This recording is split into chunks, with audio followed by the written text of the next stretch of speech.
વડોદરામાં traffic police જવાનો કાળઝાળ ગરમીમાં એસી હેલ્મેટ પહેરીને 4 રસ્તા ઉપર ફરજ બજાવશે।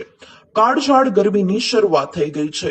દિવસે ને દિવસે ગરમીનો પારો પણ ઊંચે જઈ રહ્યો છે।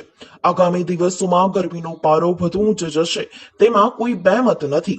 ત્યારે શહેરના માર્ગો ઉપર તેમજ જંકશનો પર ફરજ બજાવતા ટ્રાફિક પોલીસ જવાનો હવે એસી હેલ્મેટ પહેરીને ફરજ બજાવશે।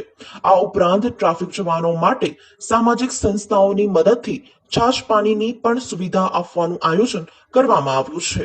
વડોદરા શહેર ટ્રાફિક વિભાગમાં 400 જેટલા જવાનો ફરજ બજાવે છે। આ જવાનો પૈકી હાલ 125 જવાનોને એસી હેલ્મેટ આપવામાં આવ્યા છે। આ એસી હેલ્મેટ ઇલેક્ટ્રિકલ ચાર્જેબલ છે। એક વખત બેટરી ચાર્જ કર્યા બાદ 7 થી 8 કલાક ચાલે છે। ઉનાળાની કાળઝાળ ગરમીની શરૂઆત થઈ ગઈ છે।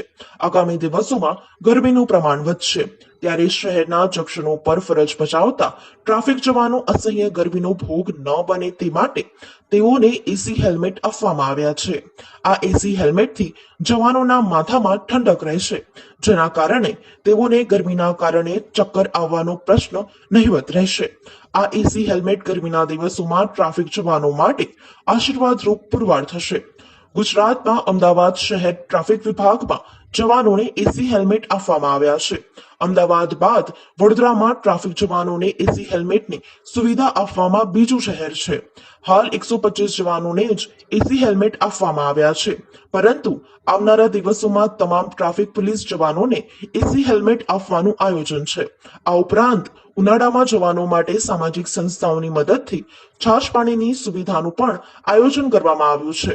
ઉનાળાની કાળઝાળ ગરમીમાં બપોરના સમયે માર્ગો ઉપર વાહન વ્યવહાર ઓછો રહે છે ત્યારે શહેરના ટ્રાફિક સિગ્નલો બપોરે 1 થી 4 બંધ રાખવાનું વિચારાઈ રહ્યું છે। એસી હેલ્મેટથી આવનારી ગરમીના દિવસોમાં ટ્રાફિક પોલીસને થોડીક ગરમીથી રાહત રહેશે એવું મારું અભિપ્રાય છે અને સારું છે ટ્રાફિક પોલીસ માટે એસી હેલ્મેટ બહુ ઉપયોગી થશે અને આના લીધે ચક્કર આવે છે અને ગરમીનું પ્રમાણ વધારે હોય એટલે અમુક કર્મચારીઓને ગરમીમાં ટ્રાફિકમાં ચક્કર આવે છે અને તેના લીધે આ એસી હેલ્મેટના જે એના ઓછા બનાવો બનશે। ચક્કર આવવાના પોલીસ કર્મચારીઓને ચક્કર આવવાના બનાવો ઓછા બનશે એવું મારું અભિપ્રાય છે। ફાયદાકારક છે ગરમીમાં। Head constable Samir Sitaram, traffic શાખા પૂર્વ।